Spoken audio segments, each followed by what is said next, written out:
Ada saat dalam hidup ketika semesta seakan berhenti sejenak, mengambil napas dalam, dan bersiap menyaksikan kebangkitan seseorang yang selama ini dipandang sebelah mata. Jika kamu sedang membaca ini, percayalah, ini bukan sekadar scroll tak sengaja. Ini adalah panggilan ilahi yang halus namun kuat. Sebuah sinyal bahwa langit sedang bergerak atas namamu, bahwa segala kutuk lama sedang digeser, dan kamu, ya, kamu sedang dipersiapkan untuk menerima sesuatu yang jauh lebih besar dari yang pernah kamu bayangkan. Sebuah mahkota bukan dari emas dan permata semata, tetapi dari kemuliaan, kelimpahan, dan tujuan yang ilahi. Hidupmu mungkin pernah dibungkam oleh suara kekurangan, dibelenggu oleh warisan luka, dan ditahan oleh pintu-pintu yang tampak tertutup rapat. Tapi lihatlah ke dalam hatimu hari ini. Ada cahaya kecil yang menyala, dan itu cukup untuk menyalakan seluruh ruangan. Itu cukup untuk memecahkan rantai yang selama ini tak terlihat, namun terasa. Sebab kamu tidak sedang sekadar membaca tulisan. Kamu sedang dipanggil masuk ke musim yang baru. Sebuah musim di mana kemiskinan bukan lagi identitas dan kekurangan bukan lagi takdir. Ini adalah waktu ketika kamu mulai mengenakan pakaian kemuliaan dan berdiri dengan kepala tegak sebagai pribadi yang telah ditebus, dibentuk ulang, dan diberkati. Jangan biarkan momen ini lewat begitu saja. Beri sinyal kepada jiwamu, kepada langit, dan kepada seluruh semesta bahwa kamu siap menerima pesan ini dengan sepenuh hati. Caranya sederhana, tapi penuh makna. Like video ini, subscribe saluran ini, aktifkan lonceng notifikasi, dan tuliskan angka 77 di kolom komentar. Itu bukan hanya simbol, itu deklarasi iman.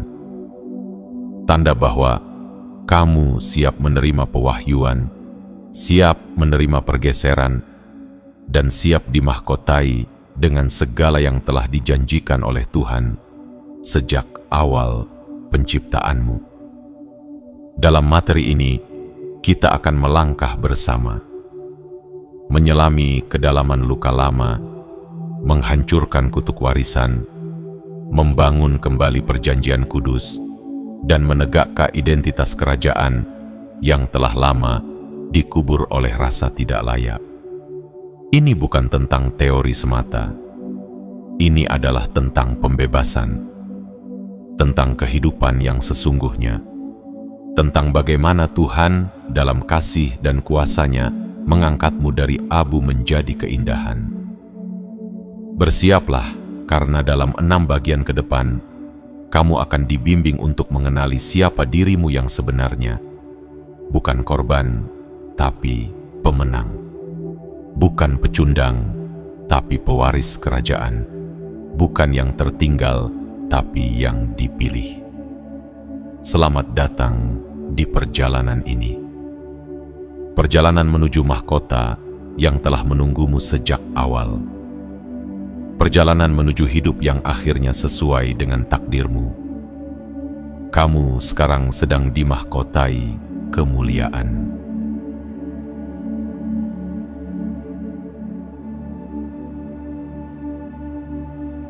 Bagian 1. Retaknya kutuk.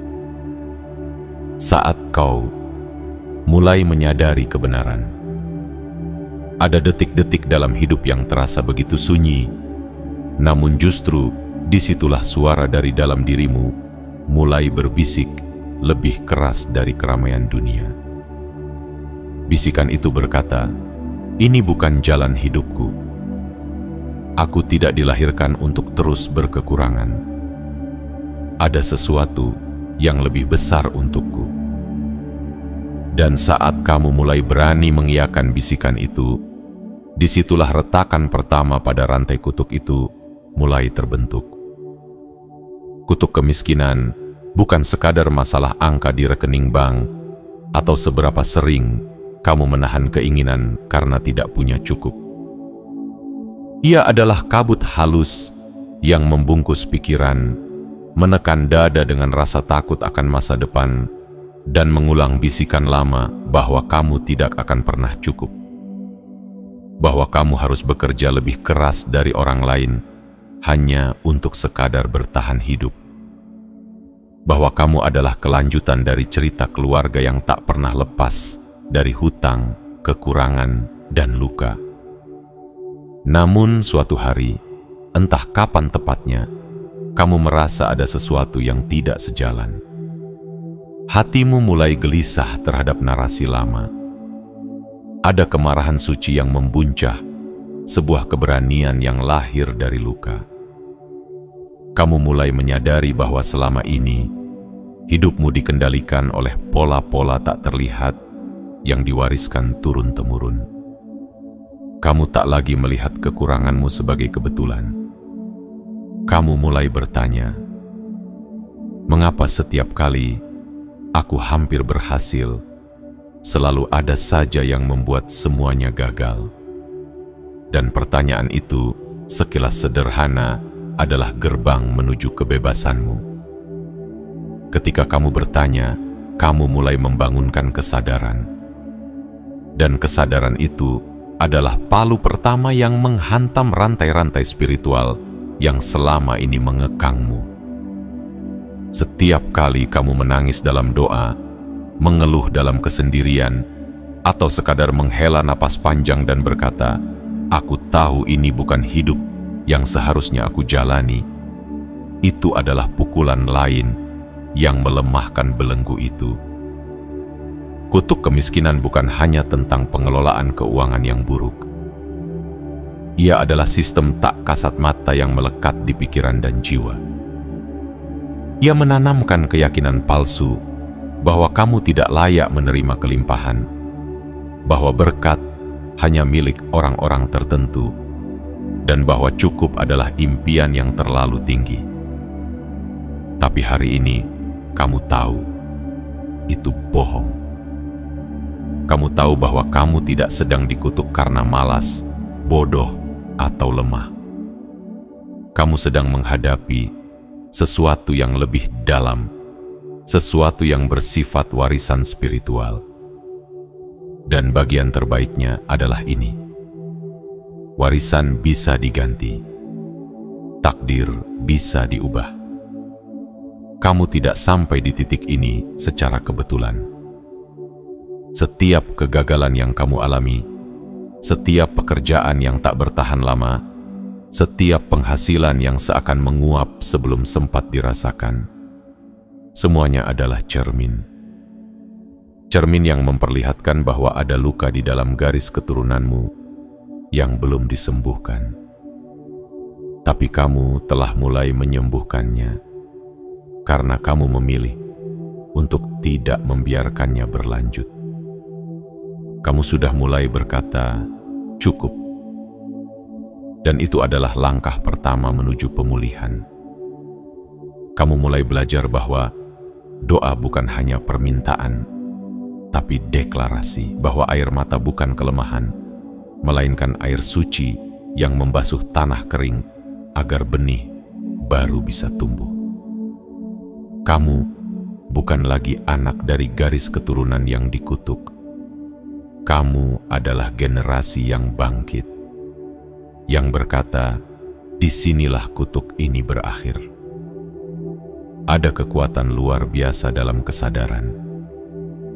Ketika kamu melihat dengan jernih, kutuk tidak lagi bisa bersembunyi. Dan ketika kamu mengenal siapa dirimu yang sejati, makhluk yang diciptakan dengan tujuan, martabat, dan hak waris surgawi, maka kamu telah mengoyak tirai kebohongan yang selama ini menutupi mata hatimu. Maka hari ini, lihatlah kembali hidupmu dengan mata yang baru. Bukan untuk menyesali, tapi untuk menyadari betapa jauh kamu telah melangkah. Kamu telah memecahkan permukaan dari rantai yang diwariskan, dan sekarang kamu sedang menuju kehancuran total dari kutub itu. Retakan itu nyata. Suara rantai yang berderak itu bukan imajinasi. Itu adalah bukti bahwa langit sedang bergerak, bahwa kamu sedang dituntun oleh tangan yang tak terlihat, menuju hidup yang selaras dengan siapa dirimu sebenarnya, pribadi yang diberkati, yang layak, dan yang sedang dimahkotai dengan kemuliaan. Teruslah melangkah, karena belenggu itu sudah mulai patah. Dan dalam bab berikutnya, kita akan menyaksikan bagaimana semuanya mulai roboh sepenuhnya.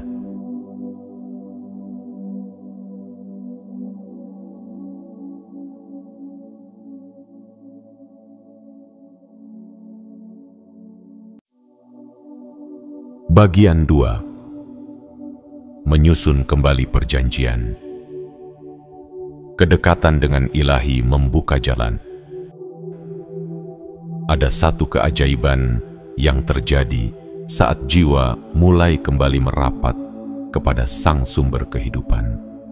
Saat kamu perlahan meninggalkan hiruk-pikuk luar dan menenggelamkan dirimu dalam keheningan yang suci, kamu akan merasakan sesuatu yang sangat berbeda. Seperti selimut kehangatan yang membungkus jiwamu, seperti embusan angin lembut yang membisikkan, "Kamu pulang, kamu kembali kepadaku." Dan di momen itu, sesuatu yang tak terlihat sedang terbentuk, perjanjian baru. Bukan perjanjian dalam bentuk tulisan atau hukum kaku, tapi sebuah ikatan batin, pernyataan suci bahwa kamu tidak lagi berjalan sendirian, bahwa hidupmu kini bukan milik kutub, bukan milik masa lalu, bukan milik sistem dunia yang penuh manipulasi. Hidupmu kini kembali kepada yang memberi nafasmu pertama kali. Inilah yang disebut dengan perjanjian kudus. Inilah jembatan antara kehancuran dan pemulihan. Inilah jalan keluar dari kemiskinan yang telah mengakar bertahun-tahun. Banyak orang berpikir bahwa untuk keluar dari kekurangan, mereka harus bekerja lebih keras, memutar otak lebih cepat, atau mengikuti program demi program motivasi. Tapi kekurangan sejati bukan hanya soal uang yang tak cukup, melainkan hubungan yang terputus dengan Ilahi. Dan saat hubungan itu disambung kembali, seluruh sistem kehidupanmu pun mulai berubah. Kedekatan dengan Tuhan, Sang Sumber segala, bukan sekadar ritual atau rutinitas keagamaan. Ini bukan tentang hafalan doa atau hadir di tempat ibadah setiap minggu. Ini adalah tentang hatimu yang terbuka lebar, tentang keberanianmu menyerahkan kendali, menyerahkan kekhawatiran dan berkata, "Aku percaya kepadamu lebih dari aku percaya pada gajiku. Aku percaya kepadamu lebih dari aku percaya pada grafik pasar atau peluang dunia." Dan ketika kamu menyerahkan semuanya, Tuhan tidak membalas dengan kemiskinan. Ia membalas dengan kekuatan. Ia tidak memberi kekurangan, Ia memberi pengertian. Ia tidak menjatuhkan, Ia mengangkat. Karena kedekatan dengan Tuhan selalu melahirkan kejelasan, kekuatan batin, dan keberlimpahan yang tidak bisa dijelaskan secara logika dunia. Inilah yang disebut dengan aliran ilahi. Sebuah arus tak terlihat yang mulai mengalir dalam hidupmu begitu kamu kembali menyusun perjanjian. Arus ini yang akan membawamu ke tempat-tempat yang dulunya tak mungkin. Ia akan membuka pintu-pintu yang pernah terkunci bertahun-tahun. Ia akan menghadirkan bantuan, ide dan kesempatan yang datang tak terduga. Dan kamu akan sadar, ini bukan kebetulan. Ini adalah hasil dari kedekatanku dengan Sang Pencipta. Perjanjian ini juga akan membuatmu lebih peka. Apa yang dulu kamu anggap peluang emas, kini terasa seperti jebakan. Apa yang dulu kamu kejar mati-matian, kini kamu tahu, itu bukan untukku. Karena kedekatan dengan Tuhan melatihmu mendengar suara halus di dalam batinmu. Suara yang membimbing, melindungi, dan menunjukkan jalan keluar. Kamu akan mulai berhenti mengejar segala hal dengan panik. Kamu akan belajar menanti dengan tenang, namun penuh keyakinan. Kamu akan tahu bahwa waktu Tuhan selalu sempurna. Dan ketika Ia bergerak, tidak ada yang bisa menghentikanmu. Ketika Ia membuka jalan, tidak ada yang bisa menutupnya. Namun perlu kamu pahami bahwa perjanjian ini juga menuntutmu untuk bertumbuh. Kamu akan dipanggil untuk meninggalkan kebiasaan lama yang tak lagi sejalan. Mungkin itu pola pikir penuh ketakutan, gaya hidup konsumtif, atau hubungan yang menguras energi. Kamu akan diminta untuk hidup dengan lebih sadar, lebih berani, dan lebih bijaksana. Tapi percayalah, semua itu akan tergantikan dengan sesuatu yang jauh lebih besar. Ketenangan batin, kejelasan arah, dan berkat yang mengalir tanpa hambatan. Jadi bila hari ini kamu merasa ada jarak antara dirimu dan kekuatan spiritual yang sejati, inilah saatnya untuk kembali menyusun perjanjian. Kembalilah bukan dengan rasa takut, tapi dengan harapan. Bukan dengan rasa bersalah, tapi dengan kerinduan. Katakan dari hatimu yang terdalam, aku kembali. Aku serahkan segalanya. Aku ingin hidup yang selaras denganmu.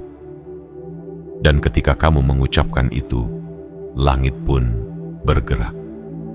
Karena Tuhan tidak pernah menolak hati yang datang dalam kejujuran. Kamu akan merasakan perlahan namun pasti kemiskinan yang dulu seperti tembok kokoh mulai melebur. Dan di tempatnya akan tumbuh jalan menuju kelimpahan yang selama ini telah disiapkan untukmu. Kamu tidak lagi sendiri. Kamu sekarang terhubung. Dan dari koneksi itulah segala sesuatu akan dimulai.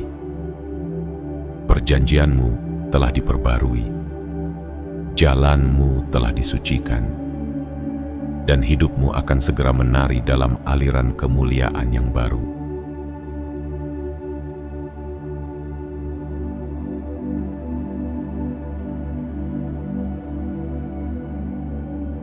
Bagian 3. Membebaskan diri dari roh keagamaan.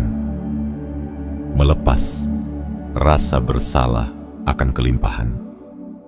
Ada satu musuh halus yang sering kali menyamar dalam jubah kesalehan. Ia berbicara dengan suara lembut, namun menusuk seperti duri. Ia mengatakan bahwa keinginanmu untuk hidup lebih baik adalah keserakahan. Ia membisikkan bahwa ingin keluar dari kemiskinan adalah tanda kamu tidak cukup bersyukur. Ia menyusup lewat doktrin lama, tradisi usang, dan pandangan yang membatasi. Namanya roh keagamaan. Roh keagamaan bukanlah tentang iman atau hubungan dengan Tuhan yang sejati. Ia adalah pola pikir yang mencampur adukan kesucian dengan penderitaan, yang menyamakan kerendahan hati dengan hidup melarat. Ia membuatmu merasa bersalah saat kamu mulai bermimpi memiliki rumah yang nyaman, penghasilan yang cukup, atau kehidupan yang damai. Ia berusaha membuatmu percaya bahwa kekudusan hanya bisa diraih jika kamu menolak semua bentuk kenyamanan. Tapi hari ini, izinkan aku memberitahumu kebenaran yang membebaskan. Kemiskinan bukanlah bukti kesalehan, dan kelimpahan bukanlah tanda dosa. Yang menentukan adalah isi hatimu, bukan isi dompetmu. Yang menjadi ukuran bukanlah berapa banyak yang kamu punya, melainkan bagaimana kamu menggunakannya. Kamu tidak harus memilih antara Tuhan dan kelimpahan, seolah keduanya saling meniadakan. Tidak. Keduanya bisa berjalan bersama, asal posisi di hatimu benar. Tuhan selalu di tempat pertama. Bukan uang yang menjadi tuan, tapi alat. Bukan harta yang kamu sembah, tapi kamu pakai untuk memberkati. Dan ketika kamu hidup dengan prinsip ini, kamu akan tahu bahwa kelimpahan bukan musuh iman. Ia adalah bentuk kasih karunia untuk ditanggung, dikelola, dan disalurkan. Selama bertahun-tahun, mungkin kamu mendengar kalimat-kalimat yang membatasi, jangan terlalu mencolok, jangan terlalu ambisius, atau bahkan jangan terlalu berharap hidup nyaman, yang penting selamat. Kalimat-kalimat ini tampak rendah hati, namun kadang justru merantai potensi. Kadang mereka bukan berasal dari Tuhan, tapi dari rasa takut, dari pola lama yang sudah mendarah daging. Dan ketika kamu mulai melangkah ke arah impianmu, membangun usaha, mengejar promosi, menata keuangan, mendekor rumah dengan indah, kamu mulai digelayuti rasa bersalah. Seolah-olah kamu sedang meninggalkan imanmu. Padahal sebaliknya, kamu sedang membuktikan bahwa imanmu hidup, bahwa kamu percaya pada janji kebaikan, bahwa kamu yakin Tuhan tidak hanya ingin menyelamatkan jiwamu, tapi juga memulihkan hidupmu di bumi. Roh keagamaan senang menghakimi penampilan. Ia akan mencela caramu berpakaian, meremehkan pilihan hidupmu, atau menuduhmu sombong hanya karena kamu tersenyum percaya diri. Ia senang menjadikan hidup seragam, padahal Tuhan menciptakan keberagaman. Ia membatasi ekspresi, meredam sukacita, dan menghapus warna dari hidup yang semestinya penuh syukur. Tapi kamu bukan lagi budak dari pandangan sempit itu. Kamu adalah jiwa merdeka yang sedang bangkit dalam kebenaran. Kamu tidak harus menyesuaikan dirimu agar diterima oleh sistem yang tidak lagi hidup. Kamu dipanggil untuk bersinar, bukan menyusut. Kamu dipanggil untuk menjadi bukti bahwa kemuliaan dan kekudusan bisa berjalan beriringan. Apakah kamu akan menghadapi kritik? Mungkin akan ada yang menganggapmu terlalu berani, terlalu beda, terlalu optimis, tapi kamu tidak hidup untuk menyenangkan manusia. Kamu hidup untuk menyenangkan Sang Pencipta. Dan selama kamu menjaga hatimu tetap bersih, tetap mengutamakan kasih, maka tidak ada salahnya menikmati buah kerja kerasmu. Bebaskan dirimu dari suara-suara yang mencurigai semua hal yang indah. Bebaskan dirimu dari ajaran yang membuatmu merasa bersalah karena diberkati. Tuhan tidak menginginkan anak-anaknya hidup dalam penderitaan yang tidak perlu. Ia tidak memuliakan penderitaan yang dibuat-buat. Ia memuliakan hati yang berserah, jiwa yang setia, dan hidup yang menjadi terang bagi banyak orang. Kamu tidak perlu memilih antara suci dan sejahtera. Kamu hanya perlu memilih untuk setia. Dan dari kesetiaan itulah akan mengalir berkat yang melimpah, bukan hanya untukmu, tapi untuk orang-orang di sekitarmu. Karena saat kamu diberkati, kamu menjadi saluran berkat. Hari ini, tanggalkan selubung keagamaan yang menyesatkan. Katakan dalam hatimu, aku menerima hidup yang utuh. Rohku, jiwaku, dan jasmaniku dijamah dan dipulihkan. Aku tidak malu diberkati, karena aku tahu siapa yang memberkati. Inilah kemerdekaanmu. Inilah kebenaran yang membebaskan. Dan ini baru awal dari hidup yang penuh warna, makna, dan kemuliaan.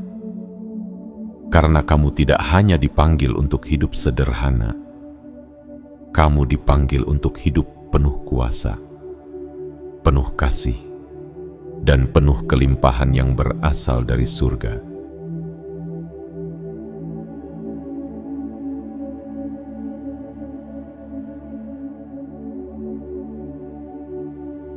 Bagian 4. Cetak biru ilahi. Janji kelimpahan dalam kitab suci. Ada lembar-lembar tua yang tak pernah usang.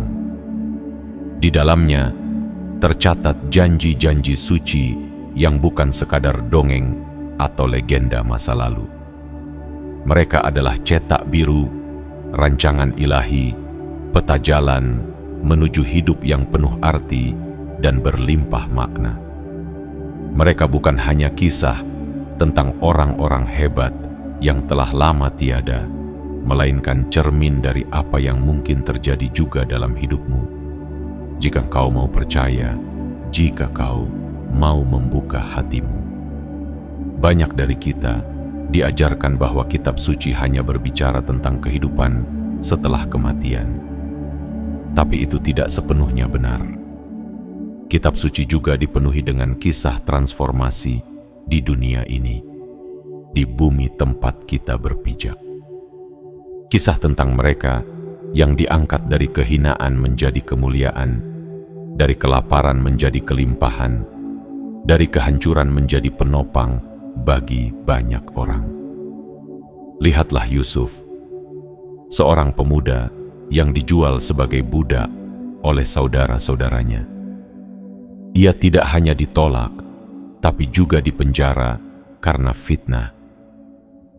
Tapi dalam satu momen ilahi, dalam satu waktu yang ditetapkan oleh Tuhan, Yusuf diangkat menjadi pemimpin yang menyelamatkan banyak jiwa dari kelaparan. Ia tidak hanya dipulihkan, tetapi juga dimuliakan. Ia mengenakan cincin jubah dan mahkota kehormatan. Bukan karena ia mengejarnya, tapi karena ia setia dalam penderitaan dan percaya pada janji. Lihatlah Ayub. Ia kehilangan segalanya, anak-anak, harta, dan kesehatannya. Tapi saat ia tidak menyerah dalam iman dan tetap teguh dalam pengharapan, Tuhan tidak hanya mengembalikan keadaannya, Ia menggandakan semuanya, 2 kali lipat dari apa yang telah hilang. Bukankah ini bukti bahwa Tuhan tidak senang melihat kita hancur, tapi ingin menunjukkan kuasa-Nya dalam pemulihan? Dan lihatlah Rut, perempuan asing, janda dan miskin yang hidup dari sisa-sisa panen. Tapi ia tidak dibiarkan selamanya di tepi ladang. Tuhan membawa seseorang dalam hidupnya, Boas, dan dari situ Rut bukan hanya diberi tempat tinggal, tapi menjadi nenek moyang dari garis keturunan yang besar. Dari ladang sepi ke garis kerajaan, dari tak dikenal menjadi dihormati. Ini bukan kebetulan, ini cetak biru. Kisah-kisah ini bukan hanya untuk dikagumi. Mereka adalah pesan profetik yang berkata, ini bisa terjadi padamu juga. Kamu yang hari ini sedang berada di lembah, kamu yang merasa tidak dianggap, Kamu yang merasa hidup hanya seputar bertahan, ketahuilah, Tuhan punya rencana yang besar. Ia tidak menciptakanmu untuk selamanya terikat oleh kekurangan. Ia tidak menuliskan kisahmu dengan tinta luka dan duka. Ia sedang menuliskannya ulang dengan cahaya, keajaiban, dan pemulihan. Kamu mungkin bertanya, tapi bukankah aku harus hidup sederhana tanpa berharap terlalu banyak? Tidak salah untuk hidup sederhana, selama kesederhanaan itu lahir dari kebijaksanaan, bukan dari paksaan sistem dunia. Tapi jangan salah mengerti, Tuhan tidak memuliakan kesengsaraan. Ia tidak menyebut penderitaan sebagai standar kesalehan. Ia memuliakan hati yang berserah dan hidup yang digunakan untuk tujuan mulia. Abundansi atau kelimpahan bukan hanya tentang angka.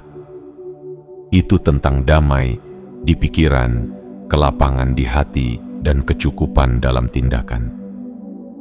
Tapi jangan salah, kelimpahan juga mencakup materi. Tuhan tidak menutup tangannya terhadap kebutuhanmu. Ia tidak tuli saat kamu berdoa tentang tagihan, utang, atau penghasilan. Ia mendengar dan ia menyediakan. Namun, kelimpahan tidak diberikan untuk disimpan sendiri. Seperti Yusuf yang menyimpan gandum untuk kelaparan. Seperti Salomo yang membangun rumah ibadah dari hartanya. Seperti janda di kisah kuno yang memberi makan nabi dan melihat minyaknya tidak habis. Kelimpahan selalu mengalir, tidak pernah mandek. Jadi, ketika kamu mulai diberkati, jangan heran. Itu bukan kebetulan. Itu bukan karena kamu lebih baik dari orang lain. Itu adalah bagian dari cetak biru Tuhan atas hidupmu. Sebuah rancangan yang telah disiapkan sejak lama, bahkan sebelum kamu lahir. Rancangan untuk damai sejahtera, bukan kecelakaan. Rancangan untuk masa depan yang penuh harapan. Berhentilah mengira bahwa kamu harus memilih antara kudus dan cukup. Kamu bisa hidup dalam keduanya. Kamu bisa menjadi seseorang yang berakar kuat di tanah iman dan sekaligus tumbuh tinggi menjangkau langit keberhasilan. Kini, saatnya melihat kitab suci bukan sebagai batas, tapi sebagai jendela. Jendela yang membuka pandanganmu bahwa hidupmu bisa lebih dari hari ini. Kamu bukan hanya seorang pembaca janji. Kamu adalah pewaris janji. Dan Tuhan tidak akan menulis janji jika Ia tidak berniat menggenapinya. Percayalah, kelimpahan bukan ilusi, itu bagian dari takdirmu. Karena kamu sedang dimahkotai kemuliaan, bukan hanya secara rohani, tapi dalam seluruh aspek hidupmu. Biarkan cetak biru ini menjadi dasar pijakanmu. Karena yang tertulis tidak akan kembali hampa, dan janji yang diucapkan akan digenapi. Waktumu sedang tiba.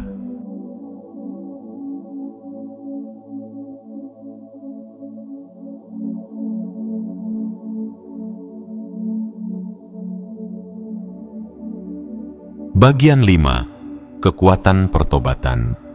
Menutup pintu pada kutuk lama. Ada satu pintu yang selama ini dibiarkan terbuka, tanpa kita sadari, tanpa kita kehendaki, bahkan kadang diwariskan. Dan dari pintu itulah masuk segala bentuk gangguan, ketidakstabilan, kekurangan, dan rasa terjebak. Tapi hari ini, kamu punya kunci untuk menutupnya. Kunci itu bernama pertobatan. Jangan salah sangka. Pertobatan bukan sekadar menyesali masa lalu sambil menunduk malu. Pertobatan bukan duka yang tak berujung atau perasaan bersalah yang mematahkan langkah. Pertobatan adalah tindakan yang paling berani. Ia adalah keputusan untuk menatap masa lalu, mengakuinya, dan kemudian berkata, "Aku tidak akan berjalan di jalan ini lagi." Di dunia roh, pertobatan bukan hanya soal pengampunan. Ia juga bersifat hukum. Ia membatalkan kontrak-kontrak tak terlihat yang pernah ditandatangani oleh orang-orang sebelum kita.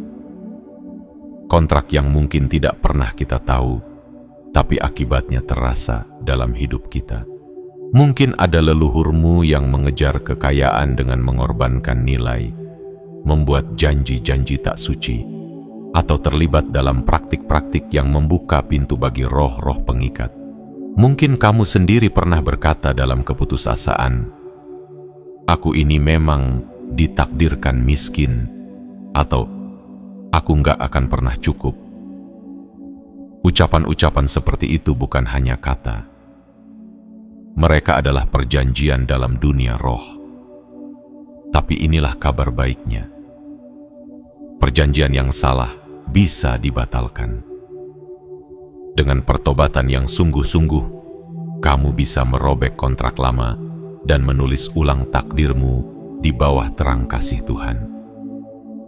Pertobatan yang sejati tidak hanya terjadi di mulut tapi di hati. Itu adalah saat ketika kamu berkata, "Tuhan, aku minta maaf untuk semua jalan yang pernah kutempuh tanpamu, untuk semua ketakutan yang kubiarkan menguasai, untuk semua keputusan yang kuambil demi bertahan, bukan demi kebenaran." Dan di saat itu juga, langit mencatat, dosa dilupakan, belenggu dipatahkan, pintu-pintu baru mulai terbuka. Kamu mungkin bertanya, "Tapi aku sudah berdoa, mengapa masih belum ada perubahan?" Bisa jadi, kamu berdoa untuk solusi, tapi belum mengakui akar masalahnya. Tuhan tidak hanya ingin memperbaiki atap rumahmu, Ia ingin mengganti fondasinya. Dan fondasi yang rusak harus diakui dulu sebelum dibangun ulang. Pertobatan juga berarti mengampuni. Mengampuni orang tua yang mungkin tidak bisa memberi lebih. Mengampuni sistem yang membuatmu merasa kecil. Mengampuni masa lalu yang membuatmu merasa tertinggal. Karena selama kamu masih menyimpan dendam, kamu sedang mengikatkan dirimu pada luka yang sama. Tapi ketika kamu melepaskan, kamu memberi ruang bagi berkat untuk masuk. Kamu tidak lagi menjadi korban sejarah. Kamu menjadi pencipta masa depan. Pertobatan sejati membawa perubahan nyata, bukan hanya di hati, tapi juga di dunia nyata. Tiba-tiba, kamu bisa berpikir lebih jernih. Kesempatan mulai berdatangan. Hubungan mulai membaik. Jalan yang dulu terasa buntu, mendadak terbuka. Itu bukan kebetulan. Itu buah dari pertobatan. Dan jangan takut jika harus mengulanginya berkali-kali. Pertobatan bukan satu kali lalu selesai. Ia adalah gaya hidup. Ia adalah pilihan harian untuk tidak kembali pada pola lama. Setiap kali kamu tergoda untuk berkata, "Aku tidak bisa," segera lawan dengan, "Aku bisa, karena aku tidak sendiri." Setiap kali pikiran lama datang menyelinap, lawan dengan kebenaran yang baru, bahwa kamu sudah dimerdekakan. Pertobatan juga mencakup hubunganmu dengan uang. Banyak dari kita tumbuh dengan narasi bahwa uang itu kotor, bahwa orang kaya itu jahat, atau bahwa hidup miskin adalah lebih mulia. Jika kamu masih percaya pada kebohongan itu, hari ini saatnya bertobat. Uang bukan jahat. Uang adalah alat. Yang jahat adalah cinta buta terhadap uang, bukan uang itu sendiri. Ketika kamu menyembuhkan cara pandangmu tentang berkat materi, kamu membuka aliran baru dalam hidupmu. Bukan untuk menimbun, tapi untuk mengalirkan. Jadi buatlah waktu untuk duduk dalam diam. Ambil jurnalmu, tanyakan pada hatimu, apa yang selama ini belum kuakui? Apa yang perlu kuampuni? Apa yang pernah kuucapkan yang harus kubatalkan? Tuliskan, akui, serahkan, dan biarkan pertobatan menjadi sungai jernih yang membasuh semua luka lama. Karena kamu tidak ditakdirkan hidup dalam kutub. Kamu ditakdirkan untuk dimahkotai. Dan mahkota itu tidak akan pas di kepala yang masih dibebani rasa bersalah, dendam, dan kutukan diam-diam. Lepaskan semuanya lewat pertobatan.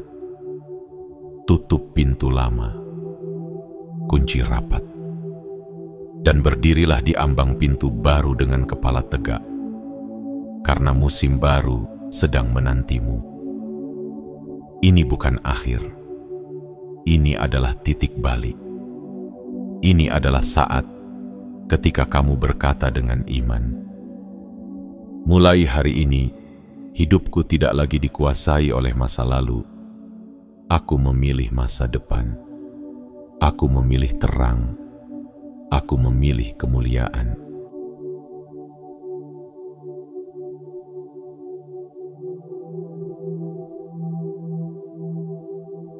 Bagian 6. Menerima identitas kerajaan.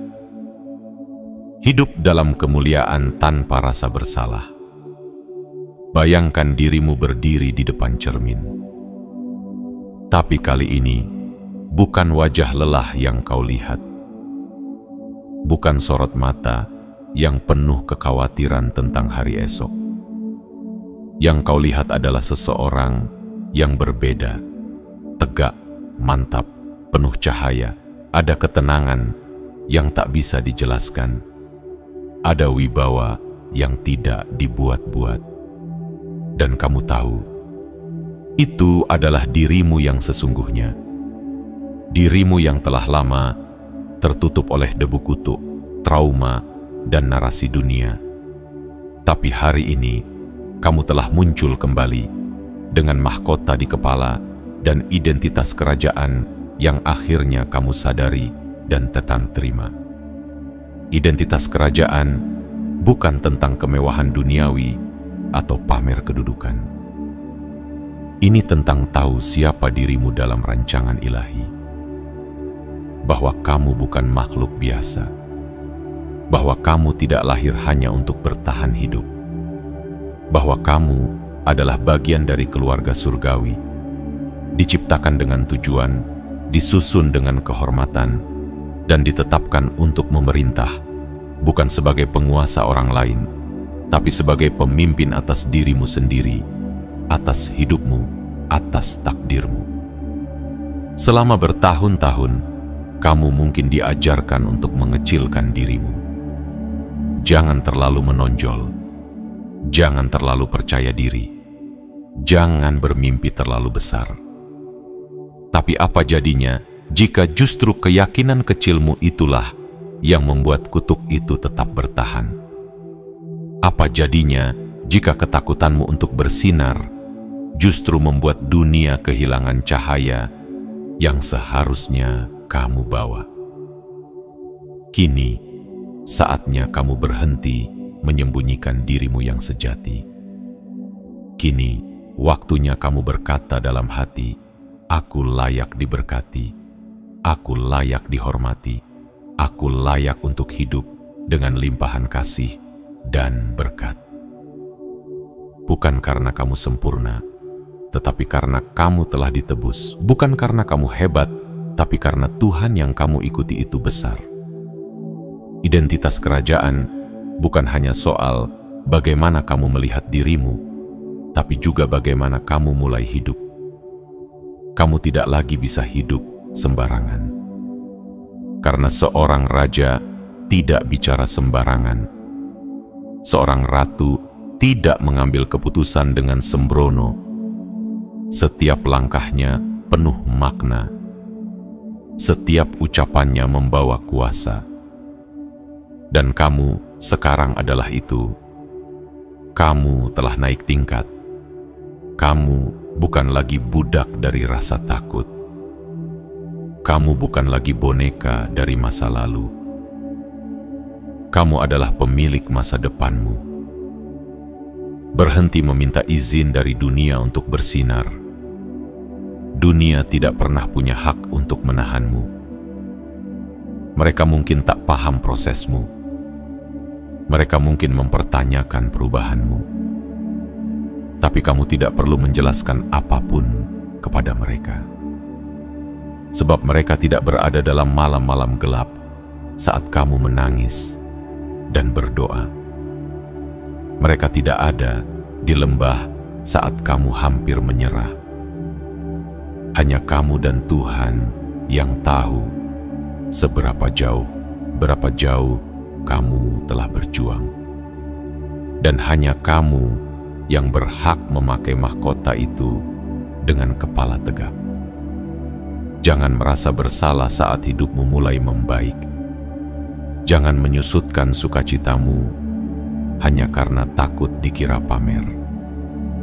Kamu tidak berhutang penjelasan kepada siapapun untuk damai yang kini kamu rasakan, untuk rumah yang kini kamu bangun, untuk keberkahan yang mulai mengalir.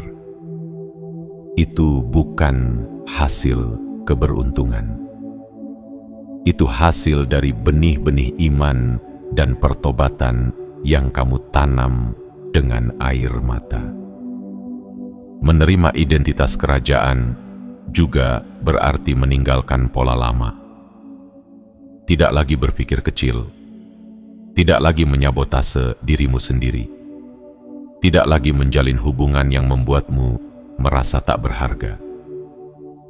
Kamu akan mulai memilih dengan lebih bijak. Siapa yang kamu izinkan dekat, apa yang kamu izinkan memengaruhimu, dan bagaimana kamu merespons dunia di sekitarmu. Karena kamu tahu, setiap keputusanmu mencerminkan siapa kamu sebenarnya.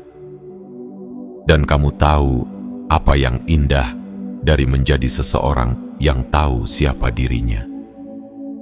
Kamu tak lagi mudah diombang-ambingkan. Kamu tak lagi panik saat badai datang. Kamu tahu, aku punya tempat berlindung. Aku punya jati diri. Aku punya janji yang belum selesai digenapi. Kamu hidup bukan dari ketakutan, tapi dari panggilan. Kamu melangkah bukan dari keterpaksaan, tapi dari kesadaran bahwa kamu adalah bagian dari rencana yang besar.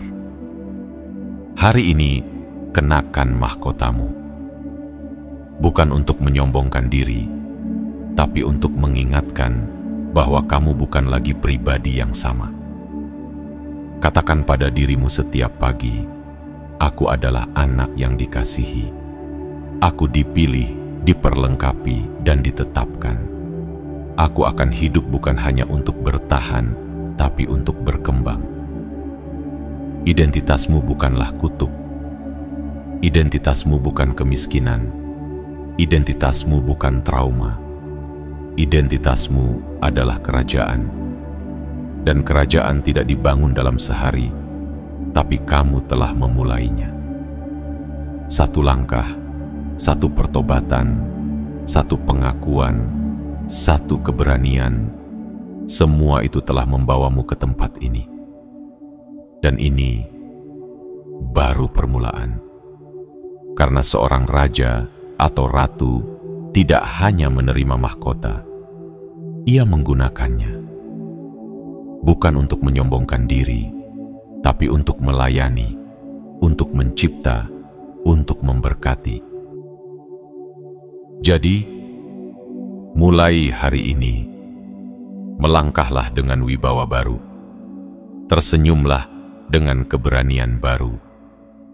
Hidupkan harapan yang pernah padam, karena kamu sekarang sedang dimahkotai kemuliaan, dan dunia sedang menunggu untuk melihat bagaimana kamu akan berjalan dengan itu.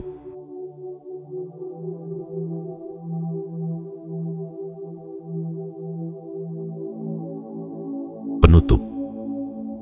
Mahkotamu sudah dipasang, sekarang saatnya melangkah.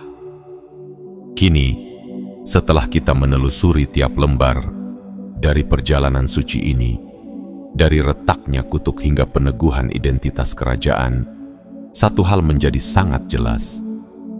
Kamu bukan lagi pribadi yang sama. Jiwa yang dulu tertunduk karena beban, kini perlahan tegak dalam harapan. Langkah yang dulu ragu, kini menginjak bumi dengan kepastian. Dan hati yang dulu diselimuti kabut kekurangan, kini mulai menyala oleh cahaya kemuliaan. Perjalananmu belum selesai, tapi musimnya telah berubah. Alam roh telah mencatat pergeseran. Langit telah menyaksikan pertobatanmu. Dan bumi akan segera menyambutmu dengan pintu-pintu yang dulu tertutup. Kamu tidak lagi harus mengetuk dengan rasa takut. Kamu datang bukan sebagai pengemis, tapi sebagai pewaris. Ingat, tidak semua orang akan mengerti transformasimu.